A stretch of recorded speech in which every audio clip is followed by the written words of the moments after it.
지금쯤은 이제 대구를 도착했을 것 같은데요. 잠시 뒤에 이제 홍준표 시장을 만나고요. 어제는 김종인 전 위원장을 만났는데 김종인 전 위원장하고 분위기가 어떨까 궁금했는데 일단 처방은 잘했다 이렇게 평가를 했다 그래요? 네, 김종인 위원장이 처음 인요한 위원장이 혁신위원장으로 내정됐을 때만 하더라도 대한민국 정치가 어떻게 이렇게 타락할 수 있냐라고 하면서 굉장히 혹독한 평가를 내놨습니다. 예. 근데 어제 만났던 장면이 화기애애했고 또 김종인 위원장의 평가를 보더라도 처방, 진단과 처방은 괜찮았다라고 얘기를 하는 걸 보니까 예. 상당히 인요한 위원장이 한 2주 넘는 기간 동안의 활동에 긍정 평가를 한 것으로 보입니다. 근데 문제는 그런 좋은 처방에도 불구하고 환자가 약을 먹지 않으면이라는 표현은 예. 국민의힘에 있는 기존 정치인들이 그런 여러 가지 변화 혁신안을 내놓았을 때 이걸 과연 따르겠느냐라고 하는 현실적인 우려 그리고 거기에 대한 당부의 주문을 한 것으로 보이는데요.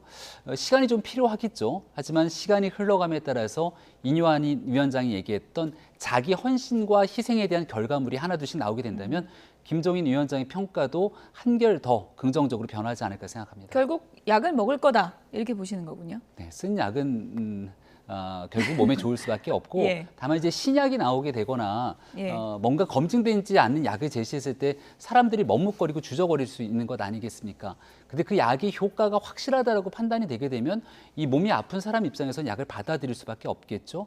국민적 여론이 인요한 위원장을 향해서 긍정평가가 많아지면 많아질수록 이렇게 가는 게 총선 승리에 더 확실하게 힘을 실을 수 있다는 판단이 서면 설수록 이러한 약을 국민의힘에 있는 많은 구성원들이 결국은 받아들일 수밖에 없을 거라고 생각합니다. 예. 국민의힘 지도부인 김병민 우리 최고위원께서 쓴 약이지만 언젠가는 먹는다 이렇게 얘기를 했는데 김종인 전 위원장은 현실적으로 정치에 인생을 건 사람들인데 그거 쉽지 않을 거다 그렇게 얘기를 하더라고요. 이제 그렇게 얘기를 하고 있죠. 예. 근데 그게 이제 단순히 그냥 한 번의 판단이라고 보지 않아요. 김종인 전 위원장이 그렇게 얘기하시는 것은 지금까지 그 1년 한 6개월 정도 쭉 경험을 통해서 한 말이라고 저는 생각이 들거든요.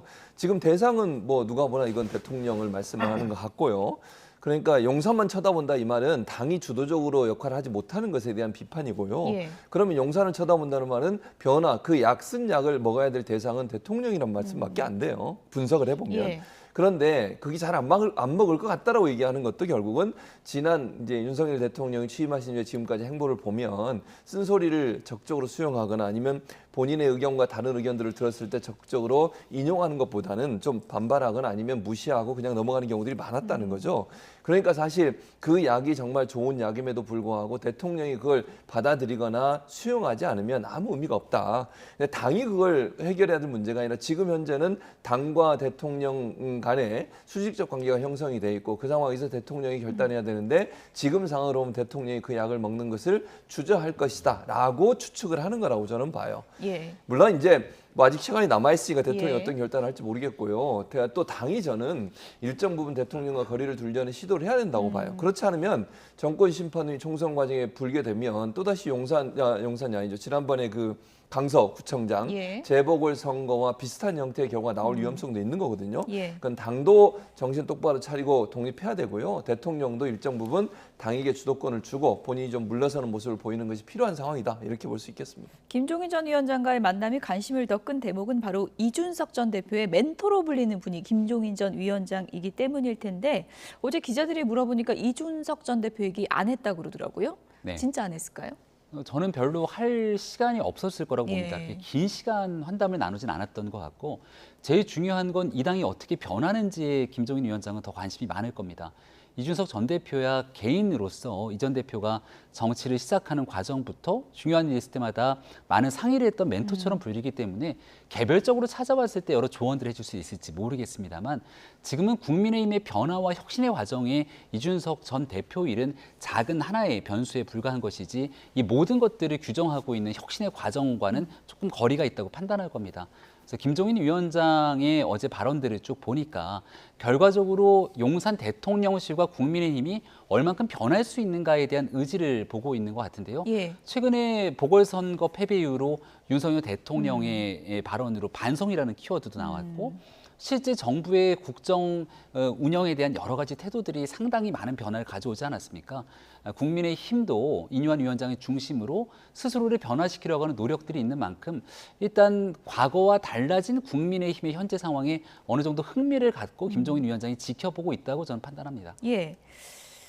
이준석 전 대표 관련 신당에는 나는 힘을 실을 일도 없고 개입도 안 한다. 이렇게 확 선을 걷는데요. 이준석 전 대표 입장에서는 조금 섭섭할 수 있는 대목입니까? 뭐 그럴 수 있죠. 예. 지금 하신 말씀을 그대로 들어서 보면 그 부분이 이준석 전 대표 입장에서는 좀 실망스러운 부분이 예. 있죠. 왜냐하면 지난번에 만났을 때 마치 이제 이준석 신당에 대해서 뭔가 힘을 실는 듯한 태도를 보인 것처럼 얘기를 예. 했거든요. 근데 김종인 지금 전 비대위원장이 말씀하시는 걸 보면 좀 선을 긋는 모습을 보여요. 예. 아마 이제 왜냐하면 김종인 전 비대위원장 입장에서 거기에 뭐 예를 들면 내가 그럼 함께 하겠다든지 아니면 뭔가 힘을 실는 듯한 얘기를 해버리면 신당 창당에 주도적으로 김종인 전 비대위원장이 참여하는 것처럼 보여줄 수 있고 느껴질 수 있는 거죠. 그건 대단히 위험하다고 저는 봐요.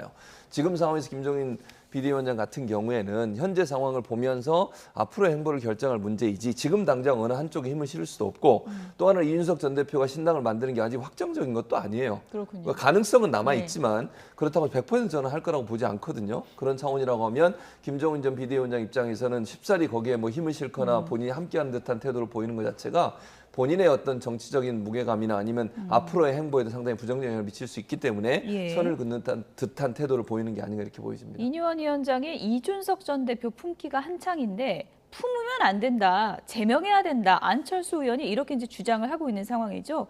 이런 상황에서 공교롭게도 이준석 전 대표와 안철수 의원이 어제 한 식당에서 옆 방에서 마주하게 됐다고 합니다. 어떤 일이 벌어져서 논란이 되는 건지 저희가 그래픽을 좀 준비했는데요. 그래픽을 보여주시죠. 식당 칸막이 사이에 두고 정치적 앙숙인 이준석 전 대표와 안철수 의원 이렇게 나란히 옆방에서 각자 식사를 하고 있었는데요. 안철수 의원이 닥터 린턴이라고 했어야 했는데 미스터 린턴 이렇게 이뉴한 위원장에게 얘기한 건 대놓고 무시한 거다. 이렇게 이제 얘기를 다른 기자들하고 했다고 합니다. 이게 또 이제 공교롭게도 옆방으로 소리가 흘러 들어왔고 이준석 전 대표가 참지 못하고 이렇게 얘기를 했다고 합니다. 안철수 씨 조용히 하세요. 식사 좀 합시다. 이렇게 하면서 고함을 쳤고 신경전이 벌어졌다 그러는데 두 사람이 이렇게 식당 옆방에서 만나게 된 것도 참 운명이라고 해야 되나요? 이거 뭐라고 해야 되나요? 네, 그래서 식당 주인이 해도 너무한 것 아니냐 뭐 예. 이런 얘기들도 하더라고요. 예. 바로 옆에 붙여놨게 됐던 모습인데요. 이 전 대표랑 안철수 의원 같은 경우는 원래부터 개인적인 관계가 썩 좋지 않았던 거 뭐 많은 국민들이 아시는 상황일 거고, 근데 보통 식당에서 이렇게 방이 나눠져 있다 하더라도 웬만큼 바로 옆에 있으면 그 목소리들이 들리는데, 저기 북국집이라 그러는데 가본 적 있어요? 네, 저도 가본 적은 있습니다. 아, 들립니까? 네, 옆방 소리야 소리가? 당연히 옆에서 얘기하게 되면 그 정도의 소리들은 들릴 수 있는데 예. 안철수 의원도 목소리가 누가 들어도 안철수 의원의 목소리인 것을 알지 그렇죠. 않습니까? 바로 알 수 이전 있죠. 대표도 이전 대표의 목소리가 또 누가 들어도 알 수 있을 만한 육성이고요. 저 때가 이제 어제가 아니라 월요일 점심이었는데요. 아, 그렇군요. 월요일 저녁에 예. 한 방송국에서 이전 대표를 만나니까 멀리서 오자마자 안철수 의원이 성대묘사를 하면서 저 얘기들을 한참 꺼내더라고요. 예. 일단 저 내용들을 보면서 이게 그렇게 뉴스 가치가 있는 것인가라고 생각하는 분들도 있을 것 같고, 아직 다 같은 국민의힘의 테두리 안에 있는 정치인들인데 이런 갈등 국면들보다는 내년 총선을 앞두고 국민들께 좀 희망이 되는 정치 모습을 보여줘야 되는 것 예. 아니냐라고 하는 부정적인 요소들도 많은 것 같아서 이제 충분히 많은 갈등들을 보여줬다면 예. 그다음은 통합을 위해서 나아가기 위한 노력들을 보여줄 때가 아닌가 생각합니다. 하필 1번 방, 2번 방 이렇게 나란히 식사한 것도 참 공교로운데 지금 저런 경우에는 최진범 교수님 보기에 뒷담화한 사람이 더 잘못입니까? 고함친 사람이 더 잘못입니까? 저한테 왜 그런 걸 질문하시는지 상당히 곤혹스러운데요. 예. 제가 이제 어제 그 다른 방송 이준석 전 대표를 만났는데 예. 뭐 아까 김병민 의원도 만났다고 하시던데 저 얘기를 하더라고요. 했는데 뭐라고 얘기했냐면 예. 3개 방이 있었고 본인은 예. 중간 방이 있었는데 처음에는 안철수 전 대표가 있는 줄 모르고 그러니까 기자들하고 모임이었대요. 그러니까 예. 1번 방에 있는 안철수 의원도 기자들과의 모임이고 본인도 기자들과의 모임이었는데 식사를 하고 있는데 안철수 의원의 목소리가 커졌고, 이제 이건 이준석 지금 전 대표의 얘기예요. 그냥 예. 전달해 드리는 예. 겁니다. 제가 커졌고 본인에 대한 험담을 계속 하더라는 거예요. 그래서 본인이 다른 기자들과 대화하기가 어려울 정도로 목소리가 커져서 예. 그래서 이제 크게 식사 좀 합시다. 고함친 거, 본인의 표현은 고함친 게 아니고 예. 너무 소리가 크니까 방해하지 말고 식사하시죠라고 예. 얘기했더니 그 다음부터 안철수 의원 쪽에서는 아무 얘기가 없었다. 조용해졌다. 이게 이제 이준석 전 대표가 했던 말이에요. 예. 그러니까 이준석 전 대표의 입장은 제가 그냥 전해드린다면 그 본인이 대화하는데 험담을 했고 옆방에서 그 험담 때문에 식사하기가 어렵고 대화하기가 어려워서 식사하기 위해서 조용히 해달라고 요청한 예. 거다. 예. 그 다음부터 조용해졌다. 이렇게 얘기를 하더라고요. 근데 뭐 저는 뭐 두 사람 다 첫째는 그 모르겠어요. 험담을 어떻게 했는지 제가 잘 예. 모르겠는데 어떤 내용인지 그런 부분도 뭐 험담, 그러니까 그 내용의 수준이 어떤 건지 제가 모르니까 어느 정도 험담인지 모르니 제가 판단할 수는 없지만 안철수 의원 쪽에서도 그렇게 얘기하잖아요. 질문을 받았고 질문에 답변하는 과정에서 얘기한 거였는데 예. 그게 그렇게 들리는 것에 대해서는 본인은 또 이해할 수 없다 그러고 이준석 전 대표는 험담이라고 얘기를 하니까 예. 내용을 정확히 모르는 상태에서 누가 옳고 누가 그러다라고 얘기할 수 있는 상황은 아닌 것 예. 같고요.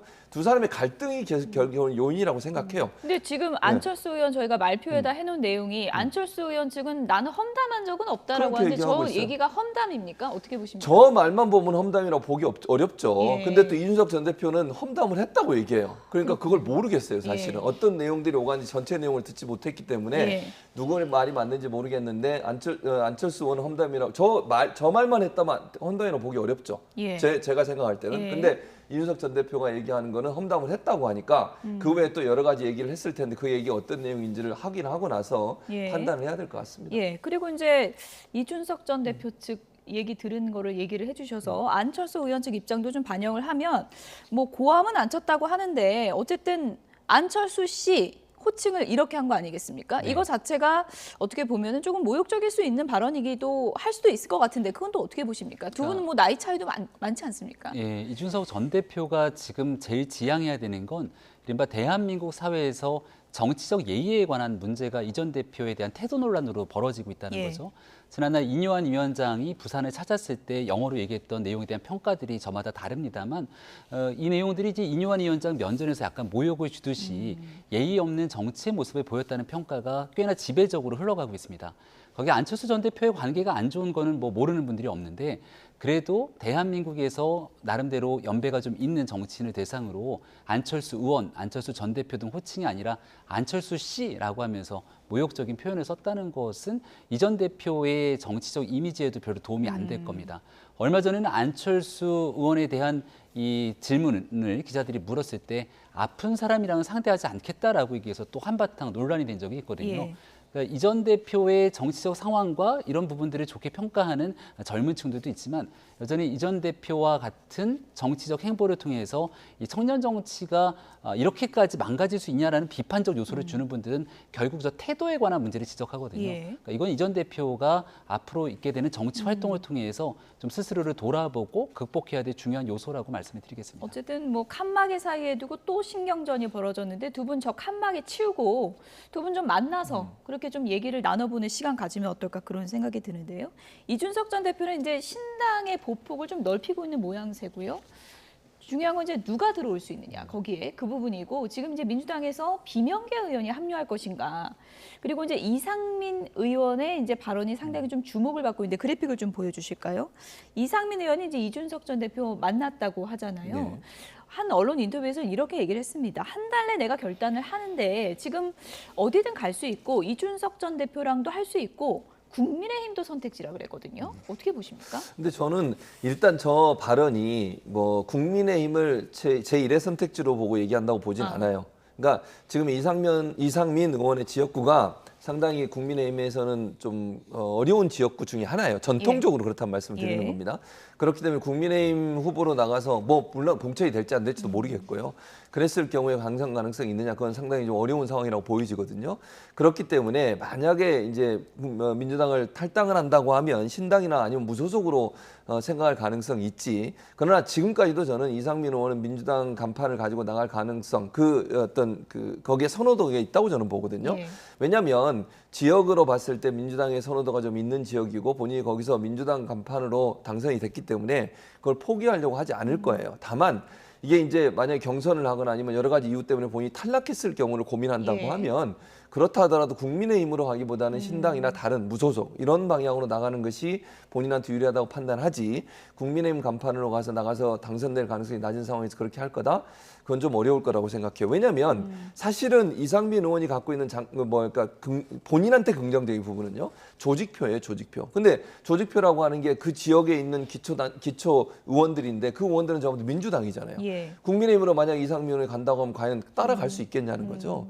그렇게 하면 조직표도 상당히 좀 떨어질 가능성이 있어서 제가 볼 때는 국민의힘으로 들어가는 것은 선택지에서 상당히 좀 마지막 정말 최종적으로 할 선택이 될 수는 있겠지만 그렇게 바로 가긴 좀 어렵지 않겠나 그렇게 생각합니다. 이원욱 의원 같은 경우에는 이준석 전 대표랑은 손 못 잡겠다 이렇게 이제 언론 인터뷰에서 이제 밝힌 바가 있고 이상민 의원이 공천을 구걸하고 당에 남아 있지 않겠다 이런 표현을 썼거든요. 만약에 비명계 의원 좀 전반적으로 이런 분위기가 확산된다면 이른바 뭐 인유안의 포용, 확장 이런 것에 비명계도 포함이 될 수 있다고 보십니까?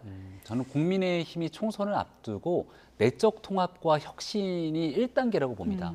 내적 통합과 혁신이 이뤄지고 난 다음 그다음 2단계는 외부의 좋은 인재를 수혈하는 일이겠죠. 여기엔 정치를 해보지 않았던 참신한 인물에 대한 영입도 있겠습니다만 이상민 의원처럼 민주당 내에서도 쓴소리를 아끼지 않았던 인물들이 만약에 함께하고자 뭔가에 손길을 내밀게 된다면 그걸 국민의힘이 마다할 하등의 이유가 없지 않겠습니까? 근데 지금 있는 정치적 구도 속에서 단순히 이상민 의원이 민주당의 공천을 받지 못했다는 이유로 민주당의 정치적 공격을 받았다는 이유로 갑자기 국민의힘과 손을 잡을 가능성은 그렇게 높지 않다고 보기 때문에 중간에 뭔가에 대한 확실한 변곡점들이 있어야 되겠죠. 그게 이제 국민의힘이 인유한 위원장이 끌고 나가는 혁신의 과정 속에서 얼만큼 큰 정치의 변화가 있는지가 중요할 겁니다. 그래서 지금 단순히 이준석 전 대표와 손을 잡고 정치인들이 이합집산하겠다는 모습은 현실 가능성이 많이 떨어진다고 보고요. 대신 국민의힘이 불과 한 2, 3주 전의 국민의힘과 지금 오늘자의 국민의힘을 비교해보면 참 많이 변했구나라는 생각이 들 텐데 앞으로 2, 3주 뒤에 국민의힘은 더 많이 변했을 겁니다.